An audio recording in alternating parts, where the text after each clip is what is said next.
নজর রাখবো গণনায় কেন্দ্রীয় সরকারি কর্মীদের নিয়োগ চ্যালেঞ্জ মামলা। গণনায় কেন্দ্র রাজ্য কর্মীদের নিয়োগের নির্দেশ শীর্ষ আদালতের। শুধু কেন্দ্রীয় সরকারি কর্মীদের নিয়োগ নয় বলে নির্দেশ। ঠিক কি নির্দেশ দেওয়া হলো আদালতের তরফ থেকে, আরো বিস্তারিত এই বিষয়ে জানাতে পারবে মৈত্রেয়ী রয়েছে আমার সঙ্গে। মৈত্রেয়ী, সোনিয়া দেখো, নতুন করে কোনো নির্দেশ নয়, তবে আজকে যখন শুনানি চলছিল তৃণমূল কংগ্রেসের তরফ থেকে সার্কুলারকেই চ্যালেঞ্জ করে একটি মামলা করা হয়েছিল। 13ই এপ্রিলের যে সার্কুলার, সেখানে উল্লেখ করা হয়েছিল যে সেই সার্কুলারে কেন্দ্রীয় এবং রাজ্য সরকারি কর্মীদেরকে নিয়োগ করা হবে। তবে তৃণমূল কংগ্রেসের তরফ থেকে তাদের অবস্থান বদল করা হয় এবং তারা বলেন যে তারা চান যে সার্কুলার, অর্থাৎ 13 তারিখ সার্কুলারে যে উল্লেখ করা ছিল যে কেন্দ্রীয় এবং রাজ্য সরকারি কর্মীদের র্যান্ডমাইজেশনের মাধ্যমে নিয়োগ করা হবে, সেই নিয়ম যেন ফলো করা হয়। কমিশনের তরফ থেকে তাদের আইনজীবী দেবাশিস নাইডু তিনি উল্লেখ করেন যে সেই নিয়মটাই ফলো করা হচ্ছে এবং কমিশন সেই নিয়ম এবং 13 তারিখে সেই সার্কুলার ফলো করছে। আজকে তারপরে বিচারপতি পি নরসিংহার বেঞ্চ সেই নির্দেশকে, অর্থাৎ জাতীয় নির্বাচন কমিশনের তরফ থেকে যে বক্তব্য পেশ করা হয়েছে সেটাকে নোট করেছেন।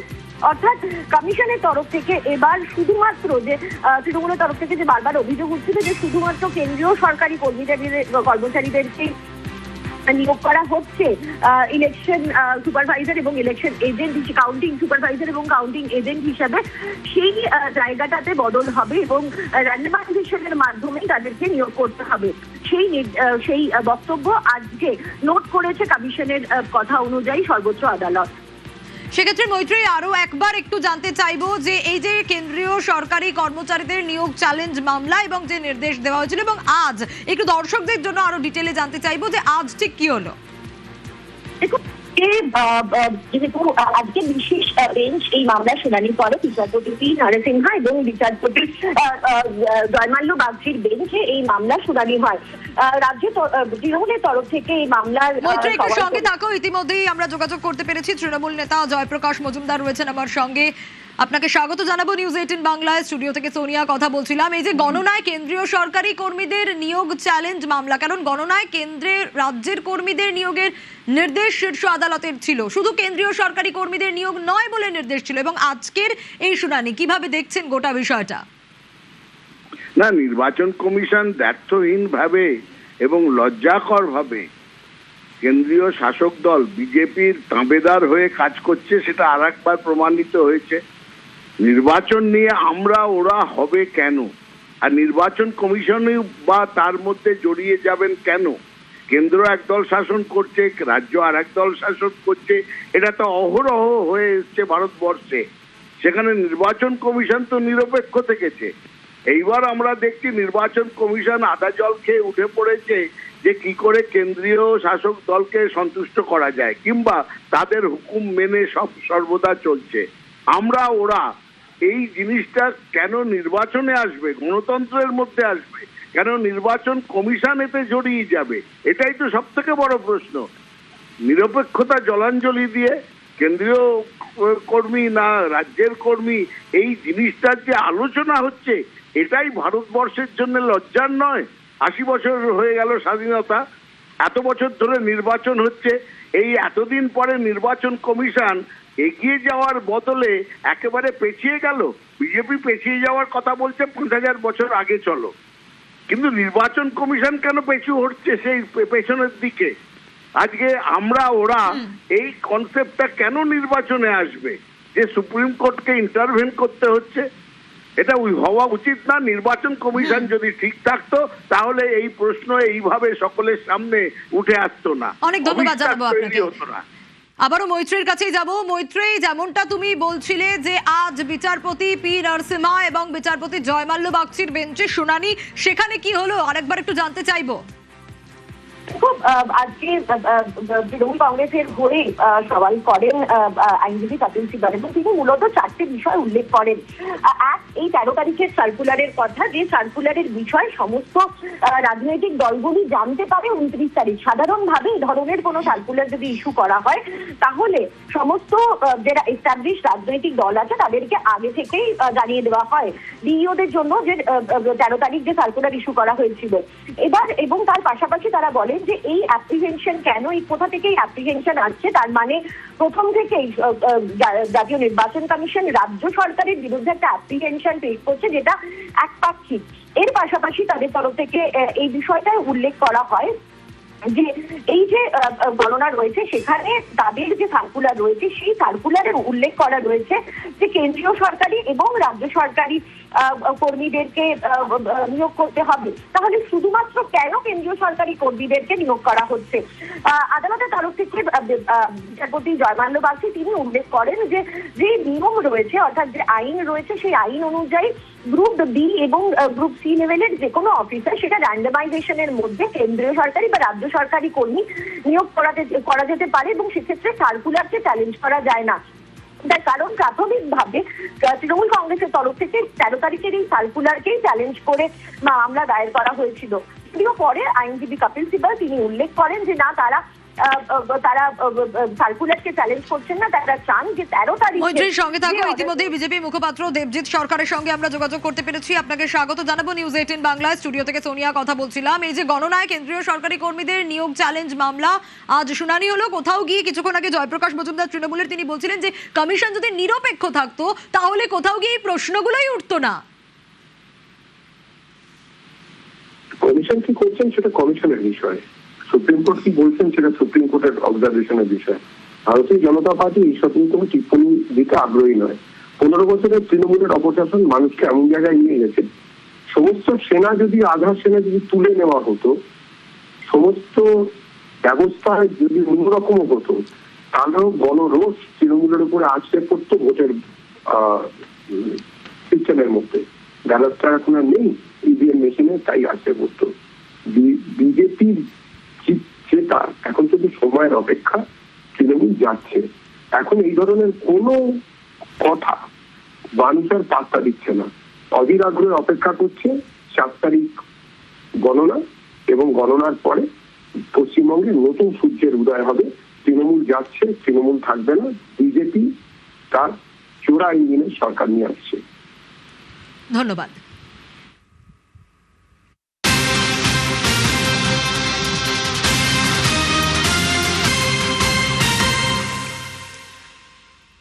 আর নজর রাখবো এবার স্ট্রং রুমে শশী পাজাকে ঢুকতে বাধার অভিযোগ। ক্ষুদিরাম অনুশীলন কেন্দ্রে ঢুকতে বাধার অভিযোগ।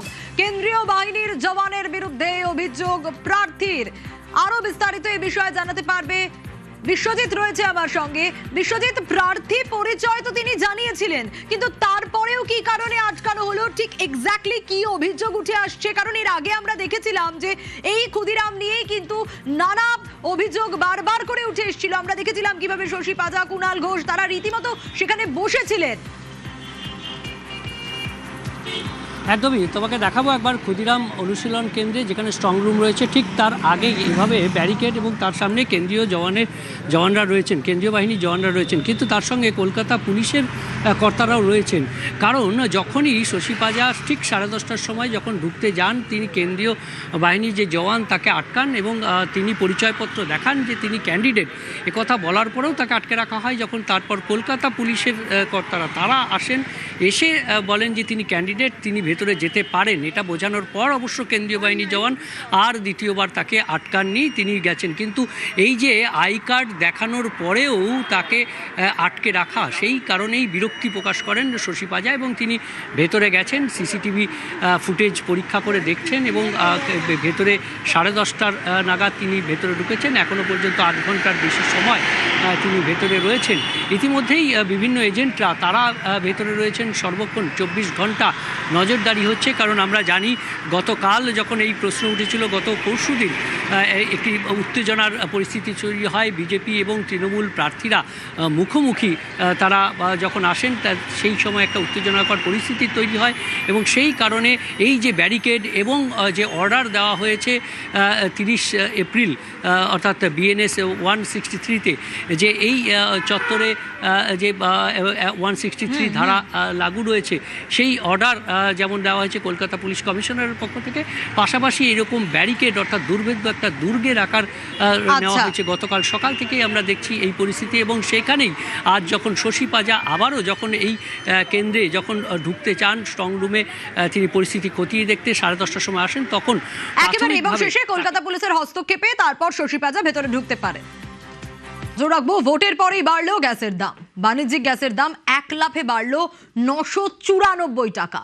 বাণিজ্যিক সিলিন্ডারের দাম বেড়ে হলো 3202 টাকা। বাড়লো অটো এলপিজির দামও 6 টাকা 44 পয়সা বেড়ে 1 লিটারের দাম হলো 89 টাকা 40 পয়সা।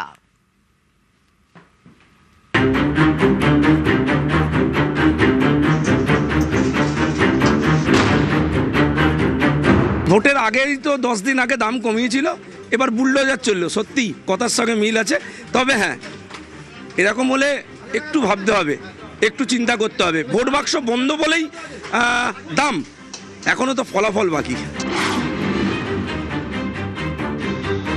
ভোটের জন্য দাম বেড়ে গেছে এখানে, ভোটের আগে কোনো কিছু হয় না, ভোট এলে তো সব জিনিসের দাম বাড়বে এখানে। এখন দেখি, চেষ্টা করছি যতদিন পাবো না বন্ধ করে দেবো। এইভাবে তো দোকান চালানো খুবই অসুবিধা, সিদ্ধান্ত নিতে পারছি না কিভাবে চালাবো। আজকে আগের গ্যাস ছিল বলে আমি এই রেটে খাবার দিতে পারছি, এবার যে রেটটা এখন ধরা হচ্ছে এই রেটে তো আমি খাবার দিতে পারবো না। হ্যাঁ, জিনিসের দাম তো অবশ্যই বাড়াতে হবে, অনেকটাই বাড়াতে হবে। 29 এপ্রিল শেষ দফার ভোট হয়। 1 মে বাড়ল বাণিজ্যিক গ্যাস এবং অটো এলপিজির দাম। 1 মে বাণিজ্যিক গ্যাসের দাম এক লাফে বাড়ল 994 টাকা। গত 7ই মার্চ 114 টাকা 50 পয়সা বেড়ে বাণিজ্যিক সিলিন্ডারের দাম হয় 1990 টাকা। 1 এপ্রিল 218 টাকা দাম বাড়ে, বাণিজ্যিক সিলিন্ডারের দাম হয় 2208 টাকা। আর 1 মে 994 টাকা বেড়ে হলো 3202 টাকা। এতে হোটেল রেস্তোরাঁ ব্যবসায়ীদের উপর চাপ আরও বাড়ল। ধর্মতলা ডেকার্স লেন, অফিস পাড়া, বিখ্যাত ফুড স্ট্রিট, খাদ্যগুলি, এখানকার খাবারের দোকানের মালিকরা চিন্তায়। ভোটের আগেই তো 10 দিন আগে দাম কমিয়েছিল, এবার বুলডোজার চললো। সত্যি কথার সঙ্গে মিল আছে। ভোট বাক্স বন্ধ বলেই দাম, এখনো তো ফলাফল বাকি। লিভার গাড়ির খোঁজে মুহু হচ্ছে লোকে। লিভার গাড়ি কোথায়, চিলি চিকেন কোথায়, তোমাদের পোলাও কোথায়, বা ফ্রাইড রাইস কোথায়, কিন্তু কিছু করা সম্ভব নয়। একটা গ্যাস সারাদিন চালাতে হচ্ছে 5 থেকে 2টো কাঠের চুলা, ওইটা নিয়ে আমরা চলছি। হোটেল চালাবার জন্য কপালে ভাঁজ। একই দামে তো দাদা এখনো দিয়ে যাচ্ছে। হ্যাঁ, আশঙ্কা তো থেকেই যাচ্ছে যে পরবর্তীকালে কি হবে। বর্ধমান স্টেশন লাগোয়া একের পর এক ভাতের হোটেল, খুব কম খরচে পেট ভরে খাওয়া দাওয়া। এই হোটেল মালিকরাও এবার চিন্তায়, বলছেন খাবারের দাম বাড়ানো ছাড়া আর উপায় নেই। সবজি ভাত 30 টাকা, মাছ ভাত 40 টাকা, এবার গ্যাসের দাম যা মানুষ বেড়ে গেছে, কিন্তু আমরা কেউ চালাবো কি করে? এখানে সব গরিব মানুষরা, সব যারা হসপিটাল থেকে আসে, রিক্সা চালায়, ভ্যান চালায়, মোটেগিরি কাজ করে, তারা সব এখানে খেতে আসে। 10 টাকা না বাড়ালে হবে না। এখন তো চালানো খুবই অসুবিধা হচ্ছে, ওর জন্য আমাদের সব গুলে সব ব্যবস্থা করতে হচ্ছে। এরকম করে গ্যাসের দাম বেড়ে গেলে আমাদের ব্যবসা করা কঠিন সমস্যা দাঁড়িয়েছে। যে আমরা বিরিয়ানি করতাম, বিরিয়ানি বন্ধ হয়ে গেল গ্যাসের জন্য। মানে আমরা যদি 10 টাকা রেট বাড়াই, পাবলিক দেবে না। হুগলির চুঁচুড়ার পিপুল পাতি, এখানে অজয় ঢালির ফাস্টফুডের দোকান। সকালে কচুরি, সন্ধ্যে রোল, চাউমিন। বাণিজ্যিক রান্নার গ্যাসের দাম বাড়ায় তিনি ঘোর চিন্তায়। এইভাবে তো দোকান চালানো খুবই অসুবিধা, এখন তো ওটাই সিদ্ধান্ত নিতে পারছি না কিভাবে চালাবো। আপনার কতগুলো গ্যাস লাগে?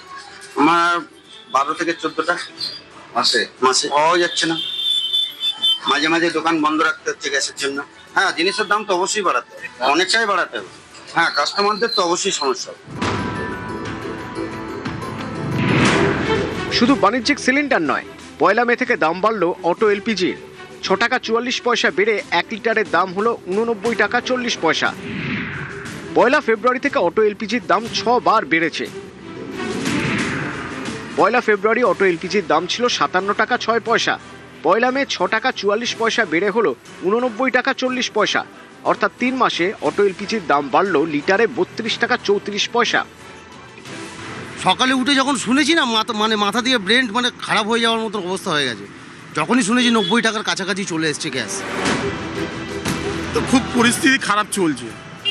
তারপরে আমাদের 4 ঘন্টা 5 ঘন্টা গ্যাসে লাইন দিতে হচ্ছে, কোনো পাম্পেই গ্যাস থাকে না। ভাড়া বাড়ালে তো প্যাসেঞ্জার যায় আর উঠবে না, অটোতে আর প্যাসেঞ্জার উঠবে না, সব বাসেই চলে যাবে। এমনি বাজারের অবস্থা খারাপ হয়ে গেছে।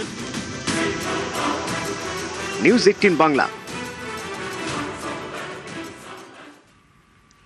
সোমবার দিন ভোট গণনা, কিন্তু এই গণনার দিন ওয়েদারটা কেমন থাকবে? ঝড় বৃষ্টির আশঙ্কা রয়েছে। সোমবার দক্ষিণবঙ্গে বজ্রবিদ্যুৎ সহ ঝড় বৃষ্টির পূর্বাভাস। কলকাতা সহ দক্ষিণের জেলায় জেলায় ঝড় বৃষ্টির সঙ্গে 50 থেকে 60 কিলোমিটার বেগে ঝোড়ো হাওয়া। হাওড়া, হুগলি, 24 পরগনাতেও বৃষ্টির সম্ভাবনা। বর্ধমান, বাঁকুড়া, পশ্চিম মেদিনীপুরেও ঝড় বৃষ্টি। উত্তরবঙ্গেও বজ্রবিদ্যুৎ সহ ঝড় বৃষ্টির সম্ভাবনা। আর দক্ষিণবঙ্গে যদি আজকের কথা বলি, আজও দুর্যোগের মেঘ। কলকাতা সহ দক্ষিণের একাধিক জেলায় ঝড় বৃষ্টি। 24 পরগনা, 2 মেদিনীপুর, ঝাড়গ্রামে বৃষ্টির সঙ্গেই 40 থেকে 50 কিলোমিটার বেগে ঝোড়ো হাওয়া। বুধবার পর্যন্ত চলবে বিক্ষিপ্ত ঝড় বৃষ্টি। গতকাল ঝাড়গ্রামে 85 কিলোমিটার বেগে ঝড় হয়। আর উত্তরবঙ্গের দিকে যদি নজর রাখি, তাহলে সেখানেও দুর্যোগ আশঙ্কা। উত্তরবঙ্গের 3 জেলায় ঝড় বৃষ্টি। জলপাইগুড়ি, আলিপুরদুয়ার, কোচবিহারে ভারী বৃষ্টি। আজ ও আগামীকাল কালবৈশাখীর সম্ভাবনা রয়েছে।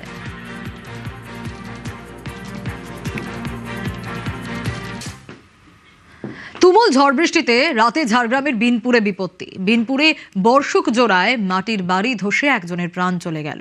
রাত 1টা নাগাদ ঝড় বৃষ্টিতে ধসে যায় মাটির দেওয়াল। পুলিশ স্থানীয়দের সাহায্যে আরও 4 জনকে উদ্ধার করা হয়।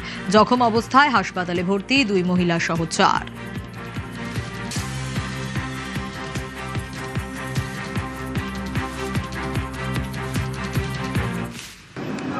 কাল 1:30টার সময় মাটির বাড়ি ঘাস খেয়ে পড়ে গেছে। তো বাড়িতে 3 জন ছিল, তারা মাটির বাড়িতে চাপা পড়ে যায়। তার মধ্যে সুজিত দাস, সোয়া দাসকে উদ্ধার করা যায়, মানে জীবিত পাওয়া যায়। আর পিঙ্কি দাসকে পাওয়া যায়, মানে জীবিত পাওয়া যায় না।